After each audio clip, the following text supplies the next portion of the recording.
So about a week ago, I went to Subway with my brother, and a night afterwards, he decided to tell me that he snuck a piece of turkey in my food. Being that I am vegetarian, and he does this often, really bugged me.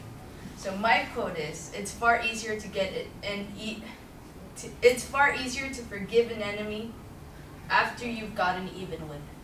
So what I did was that a day or two ago, my brother has an allergic reaction to peanuts. So what I did was that I got, not a lot to really affect him, but just enough to give him a scare.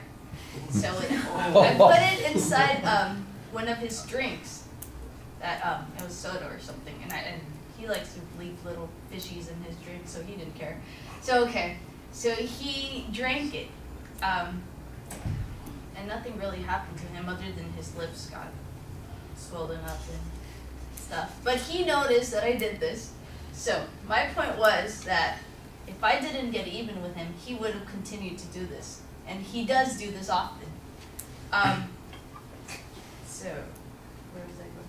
Oh, so I think it's important to get even with people sometimes, because he does this often, and I just, yeah, there wouldn't be any other way to like get him to realize that that is not cool.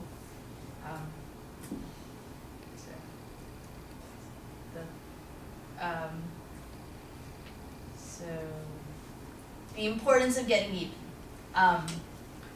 One would have been that there was no other way to get him to realize that what he did was wrong. And two, the look on his face was just funny. And three, well, the look on his face was funny. So that, that's all I have to say. Yeah.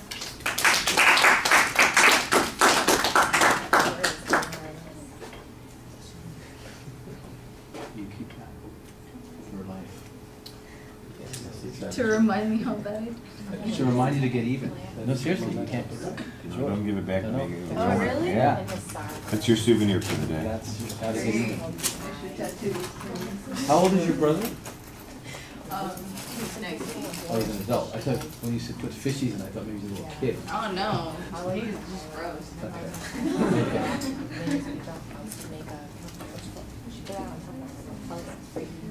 My friend didn't drink any alcohol at all. Gave me a spike drink. He didn't either. I have a friend who's comedian, Dwayne, who's the mayor. He says he doesn't drink. Because I don't drink. But we go with my friends, I go back home, they go, I'll get you drunk tonight. Right? I don't go up to Vintage. Nice to meet you. Right? You go up to a dive tonight. We are going to have sugar, right? You don't do that, right? That's the people.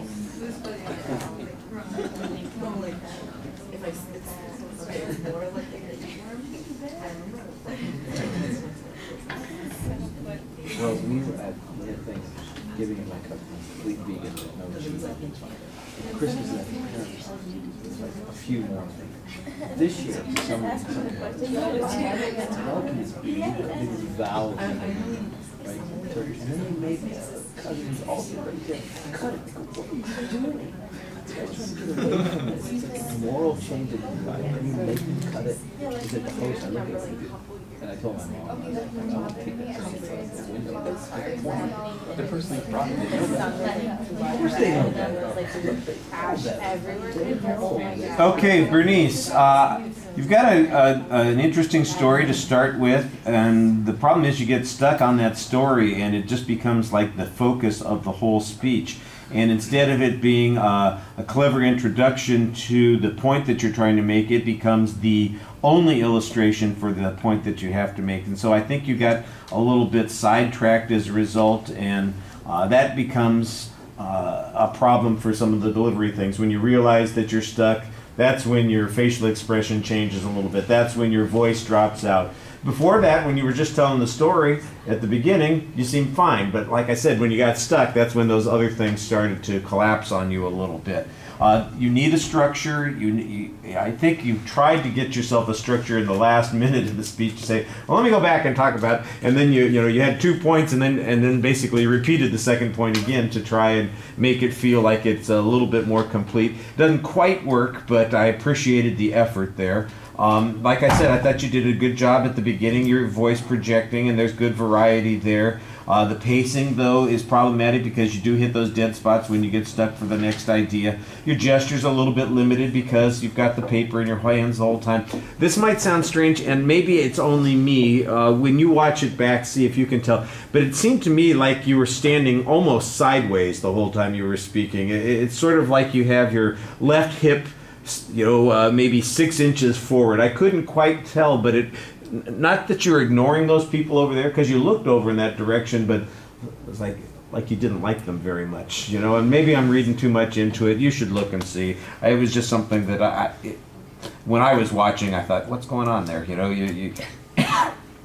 didn't, you didn't want to, it's almost like you wanted to put your back to the door. Let's see, the only other thing is, I sure hope your brother has an EpiPen somewhere handy, because you don't want to be screwing around with stuff like that. That's death.